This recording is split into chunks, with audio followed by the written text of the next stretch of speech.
Hey, what's going on, guys? It's Joel here with as many reviews as possible, and today we're doing the comparison and first impression video of the Nike Metcon 3 DSX Flyknits.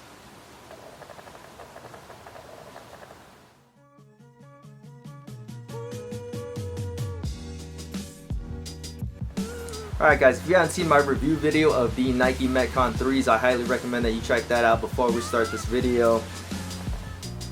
Alright guys, so if you didn't know what the difference between the DSX Flyknits and the normal Metcon 3s is supposed to be, it's that the DSX Flyknits are supposed to be your more Metcon based shoe, where you're doing a lot of running, jumping, bounding, plyometric movements, a lot of body weight stuff that requires you to be on your feet for a long time, all while being able to have a stable enough platform to do lifting in.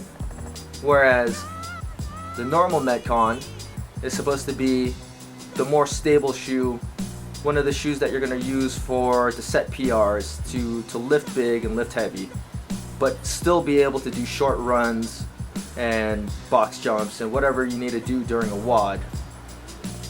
The main difference you're going to notice between the two shoes is obviously going to be the Flyknit exterior. What that's going to do for you is it's going to give you a much more flexible shoe. Not that the Metcon 3s weren't flexible, they're definitely the more flexible shoe out of all the Metcons so far besides the DSX Flyknit, but it's also going to give you a more sock-like feel.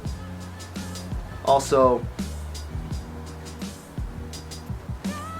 the drop has been increased from 4 millimeters to 6 millimeters, so you can kind of see that in the differences in thickness right there. Once again, the Metcons use a drop-in midsole, so there is no midsole built into the shoe, it's just the insole. Another key difference is the way that the flex grooves work on the DSX Flyknit and the normal Metcon 3. The density between the two is fairly similar. So I know a lot of people were worried that the DSX Flyknits were going to be way too soft to lift in, but just putting them on and walking around, they're not any different as far as density goes. There's the same kind of hardness. So on the DSX Flyknit you also have an increased TPU heel counter, and that's mainly just because of the Flyknit exterior. It's just a little bit softer and more pliable, so you're going to want a little bit more reinforcement in the heel area. You still have the TPU heel clip for handstand push-ups.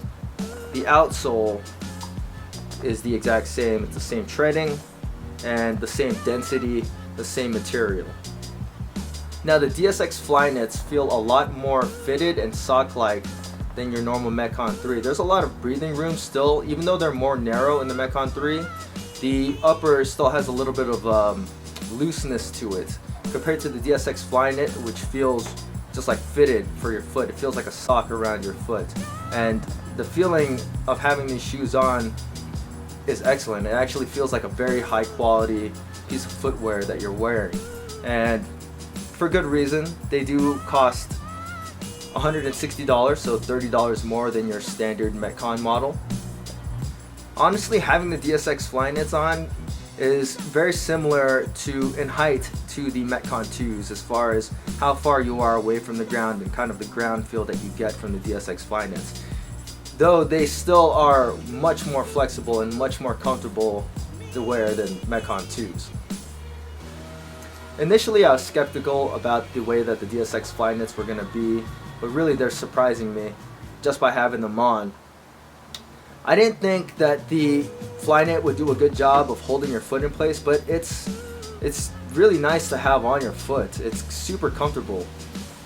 And I also was skeptical about the amount of cushioning. I thought these were going to be soft, and I didn't think they were going to be able to do workouts in. But once you put them on, they're just like almost having just a more comfortable Metcon 3 on, or a more comfortable Metcon 2 on. I think for $160, DSX Flyknit's a pretty good deal. It obviously is kind of expensive compared to some of the other shoes on the market, but it's not the most expensive shoe in the world. I can't imagine stocking up on these guys, but I would definitely recommend picking one up. The review will be coming out shortly on these. I just got them today, so I have to have a little bit more time with them before I can put anything out. This is once again just the comparison video and first impressions between the DSX Flyknit and the normal Metcon 3. If you guys have any questions about the DSX Flyknits, make sure you leave them in the comment section. Also, make sure you follow my Instagram, as many reviews as possible, where I'll be using the DSX Flyknits. You can see them in action. And as always, guys, hit that thumbs up button if you like this video, subscribe, and I'll catch you guys next time. Alright guys, so I had the video all ready to go and upload before I went to work out today, but I'm kind of glad that I didn't upload it at the time, because then I could add in all of these workout clips. So I learned a lot about the DSX Flyknits today and the characteristics of the shoe, and it really is just a Metcon lightweight, body weight kind of shoe. All of these lifts I kind of struggled with a little bit. These are all my 90%, and it's not light, but there was a good amount of give to the midsole. At one point during the squatting portion of today, I actually changed my shoes because I didn't think that the DSX Flyknits would hold up, or I wouldn't be able to squat my 90%, which is 365 today, in the DSX Flyknits.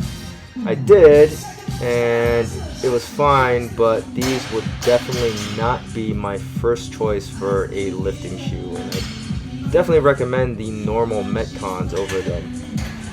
The workout of the day was a 5-rounder of 15 burpees and 50 double unders, and by the end of it, my feet were on fire. I think in part it's due to me not being warmed up, and part all the jumping and bounding, but a part of it I feel like is from the cushioning, because I'm constantly grabbing downwards, trying to like find my footing with whenever I have a shoe with cushion on it. And here you can see me just trying to shake out my feet and dying.